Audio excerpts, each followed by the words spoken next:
Hola chicos, ¿cómo están? El día de hoy vamos a continuar con la unidad de medición de posición. Estamos en la unidad 3 para recordarles, ¿no? Y habíamos hablado un poquito sobre que la medición de posición tenemos en varios puntos. El primero es medición de posición, el segundo es medición de desplazamiento y el tercero es medición por sensores de proximidad. Habíamos hablado de posición referente al final de carrera y sus múltiples diversidades, clasificaciones y tipos que existen. El día de hoy vamos a hablar específicamente ya de los sensores de medición de desplazamiento. Entonces, dentro de este grupo tenemos principalmente a lo que son las resistencias, ¿ya? Son sensores de desplazamiento por medio de potenciómetros. Tenemos dos tipos. Verán, la medición de desplazamiento existen muchos tipos, diversidades. Entre los que vamos a ver el día de hoy se refiere a la resistencia variable, ¿ya? Como pueden ver aquí, resistencia variable. Dentro de lo que es resistencia variable se clasifica también en lo que son para baja potencia y para media y alta potencia. ¿Quiénes trabajan en baja potencia? Los que trabajan en baja potencia se llaman potenciómetros. ¿Ya? Vamos a ver un poquito de ellos. Los potenciómetros son unas resistencias especiales formadas que están formadas por una parte fija con la resistencia y una móvil en contacto con la misma, que al desplazarse se varía la resistencia entre las tomas. Ya vamos a ver a qué se refiere eso. En otras palabras, un potenciómetro es un resistor al que se le puede variar su valor de resistencia. Es decir, yo no tengo una resistencia fija, sino que puedo comprar una resistencia de 0 a 1 megaohmio y obtener 50 kiloohmios, puedo obtener 1000, un kiloohmio, puedo tener 100 ohmios, porque puedo variar la resistencia. ¿Ya? De eso se caracterizan, que son prácticamente resistencias variables, tal y cual lo dice el nombre, pero puede determinar su posición en función del desplazamiento. ¿Ya? De esta manera indirectamente se puede controlar también la intensidad de corriente que hay por una línea y si se conecta en paralelo, o la diferencia de potencial de hacerlo en serie. Cualquiera de las dos formas es posible. ¿Ya? Entonces, tenemos algo importante como les había mencionado. Las resistencias variables que pertenecen a la medición de desplazamiento, de los sensores de desplazamiento por resistencias variables, se pueden clasificar en dos tipos, en lo que es baja potencia y media y alta potencia. Cuando se trabaja con baja potencia se utilizan los famosos potenciómetros. Sin embargo, cuando se trabaja con media y alta potencia se utilizan los reóstatos, por lo general a nivel industrial, tal cual lo dice media y alta potencia. Los sensores de desplazamiento por medio de potenciómetros consiguen variar la resistencia que ofrece en función de un mayor o menor giro manual de su parte móvil. Ojo, esto sucede tanto para los potenciómetros como para los reóstatos. La única diferencia es que el potenciómetro yo lo utilizo para baja potencia y el reóstato lo utilizo para media alta potencia. Igual es una resistencia variable. ¿Se han dado cuenta que cuando compran una resistencia, qué sé yo, de 100 ohmios medio vatio, 100 ohmios un vatio, 100 ohmios y ahí van incrementando? Esa potencia que permite, que resiste esa resistencia, por decirlo así, es a la que nos referimos, a la potencia a la cual fue diseñada. Bueno, suelen disponer de unos mandos giratorios que facilitan la operación o bien unas muescas para introducir un destornillador adecuado, especialmente cuando se utilizan para calibración. Se utilizan bastante los potenciómetros, qué sé yo, para cambiar emisoras, en lo que era analógico antiguamente, y en la actualidad también se utiliza bastante para calibrar. Internamente viene una resistencia muy pequeña, con una pieza en forma con un desarmador plano en medio, para poder trabajar con el desarmador y calibrarlo. Algunos, no todos, pero esa es su utilidad fácilmente. Se clasifican en baja, media y alta potencia, como vimos, baja potencia potenciómetros, media y alta utilizan los reóstatos. Aquí podemos ver unos ejemplos de los famosos potenciómetros. Este me gusta mucho en particular, son un poco antiguos, pero el modelo, la forma son bastante elegantes, podría decir. Luego ya vino lo actual y lo hicieron pues así.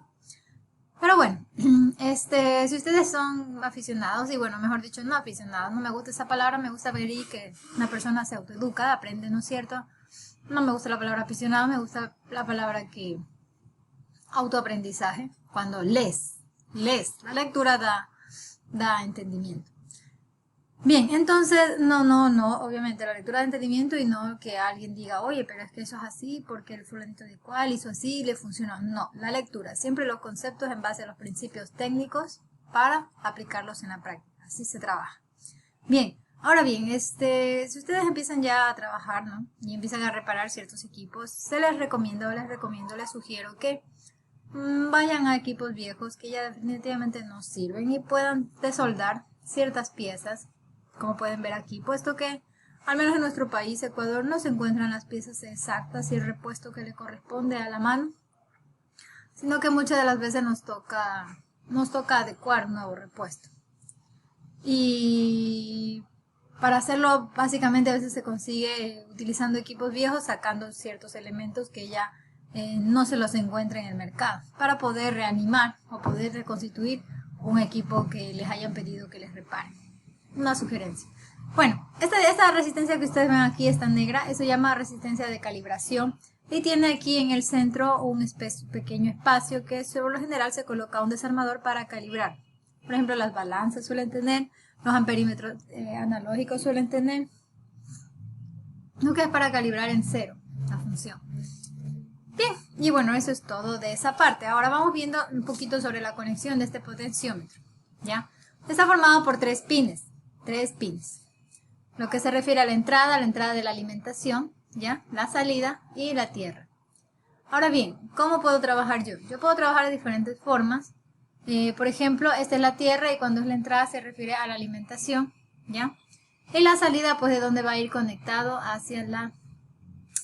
Dependiendo, pues, de dónde va a ir conectado hacia la carga, lo que sea que se quiera conectar. Esta puede ser una conexión o también una resistencia variable, pero va a variar desde un pin, ¿ya? Entonces, dependiendo de la aplicación, si es para un control de volumen, por ejemplo, podrían conectar utilizando los tres pinos, o si es para una resistencia variable, podrían puentear la tierra con el pin 2 y ahí ramificar y conectar, y lo que sea que vayan a poner. Esa es una sugerencia, ¿no? Bien. ¿Qué otra cosa más? Bueno, eso con respecto al potenciómetro. Ahora bien, habíamos hablado que existen dos tipos, uno de baja potencia que referimos a los potenciómetros y uno de media y alta potencia que refiere a los reóstatos. Por ejemplo, que ustedes pueden ver que cada vez van incrementando el tamaño, bueno, que son de media y baja potencia. Si ven la forma, son más robustos internamente, incluso su constitución es de mayor tamaño, dimensiones, para poder soportar mayor potencia. Bien, al contrario, los reóstatos que son de mayor tamaño circulan más corriente y disipan más potencia. Por lo general se lo ven en los equipos grandes y tienen en forma de un volante para ir variar la resistencia del mismo. Al igual que el potenciómetro que ustedes variaban con una perilla, en el reóstato pues tiene una especie de un volante para variar la resistencia del mismo. ¿Qué más? Bueno, vienen de media y baja potencia. Ahora bien, vamos a iniciar un nuevo tema. Obviamente hay más sensores de desplazamiento y realmente la cantidad de sensores hay podría atreverme a decir infinita, porque depende del número de señales y cada vez se encuentran más dispositivos que utilizan sensores para captar diferentes tipos de señales. Ya, entonces algunos de los que presentamos fueron de los de desplazamiento. Ahora vamos a ver los de medición de proximidad y los más destacados a nivel industrial, que yo quiero que ustedes lo aprendan. Verán, los sensores de proximidad, analicemos un poquito los conceptos. ¿De qué se trata? Recuerden que ya vamos por el tercero. Habíamos analizado deposición, desplazamiento y ahora vamos a ver lo que es proximidad. Proximidad tenemos. Un sensor de proximidad es un transductor que detecta objetos o señales que se encuentran cerca del elemento sensor. Detecta señales que se encuentran cerca. No dice que ejerce algún tipo de contacto este sensor con la señal, sino que la detecta aquellas señales que se encuentran cerca. Importante analizar, puesto que los sensores de contacto o de posición analizados como final de carrera, eso sí ejercen un contacto entre la señal y el sensor, ¿ya? En cambio, los de proximidad no, cerca es la palabra clave. Existen varios tipos de sensores de proximidad según el principio físico que utiliza. Los más comunes son los interruptores de posición, que eso ya vimos, ¿no es cierto? También son sensores de proximidad, pero en cambio estos son de contacto. Aquí vamos con los de proximidad sin contacto. Los detectores capacitivos, los inductivos y los fotoeléctricos, como el infrarrojo, ultrasónicos y neumáticos. ¿Ya? Ahí nos vamos dando cuenta. Veamos. Los sensores de proximidad tenemos una clasificación. los ya mencionados sensores de posición electromecánicos. Ellos casi no se los colocan. ¿Pertenecen al grupo de medición de posición porque indican una posición? Sí. ¿Se conocen como sensores de proximidad? Sí, pero sensores de proximidad de contacto. ¿Ya? Depende a veces de la referencia que utiliza o de la bibliografía de literatura que se utilice, ¿ya? Dependiendo de dónde se obtiene la fuente. Pero algunos lo consideran que pertenece al grupo de proximidad, solo que respecto a los sensores de contacto. Bueno, sea lo que sea, estos ya los analizamos. Ahora vamos a analizar los sensores de proximidad, que se refiere a los que están cerca de la señal, pero no ejercen ningún contacto con la misma. Para ello tenemos los sensores magnéticos, los sensores ópticos, los sensores inductivos, los sensores capacitivos, los sensores ultrasónicos y los sensores de proximidad neumáticos. Los neumáticos son bastante interesantes y bueno, eso los vamos a ver más en la materia de neumática. Aquí nos vamos a centrar en estos 5. Este de acá ya lo vimos, el sensor magnético, óptico, inductivo, capacitivo y ultrasónico.